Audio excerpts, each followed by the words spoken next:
அமெரிக்காவுக்கு ரிப்பப்ளிக்கன் பார்ட்டியில் மிக முக்கியமாக ஆதரவாளராக ட்ரம்பினுடைய ஆதரவாளராக இருந்த ஜோ கெயின் அவருடைய அந்த ராஜினாமா எதற்காக என்றால் அவர் தெளிவாக ஒரு விவகாரத்தை குறிப்பிடுகிறார்.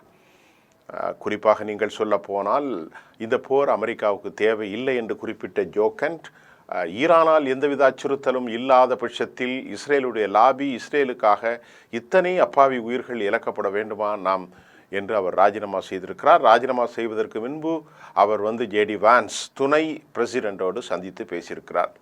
இவருடைய ராஜினாமா ஒரு பெரிய விவகாரம். 11 போர்களில் முன்னின்று நடத்திய ஜோ கென்ட்டுடைய அந்த ராஜினாமா அமெரிக்காவிலே உலுக்கி இருக்கிறது. இதைத் தொடர்ந்து கெனடி போன்ற மிக முக்கியமான ஆர்கனைசேஷனில் இருந்து 2 பேர் ராஜினாமா செய்திருக்கிறார்கள். ஏனென்று சொன்னால் ஒரு முட்டாள் அமெரிக்காவினுடைய தலைமை பொறுப்பில் இருந்திருப்பது துரதிர்ஷ்டம் என்ற கருத்துக்களும் அங்கே எழுந்திருக்கிறது. யூத லாபிக்கு ஆள்பட்டு இன்றைக்கு செய்வது தெரியாது, போரை நிறுத்த வழி தெரியாது, மிகப்பெரிய லாஸில் செய்து கொண்டிருக்கிறார். தற்போது நமக்கு கிடைத்த தகவல்களை நான் இப்போது பார்க்க போகிறேன்.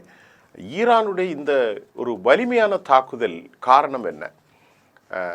கிட்டத்தட்ட 100 தலைவர்கள் 100க்கு உட்பட்ட தலைவர்கள், சயின்டிஸ்ட்டு, கொள்கை வகுப்பாளர்கள் அனைவருமே கொல்லப்பட்டிருக்கிறார்கள்.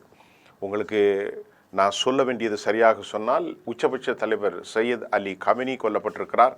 அதை போட்டு நேற்று மிகச்சிறந்த கல்வியாளரும் டிஃபென்ஸ் செக்ரட்டரியினுடைய மூத்த தலைவருமாகிய அலி லாரிஜானி படுகொலை செய்யப்பட்டிருக்கிறார்.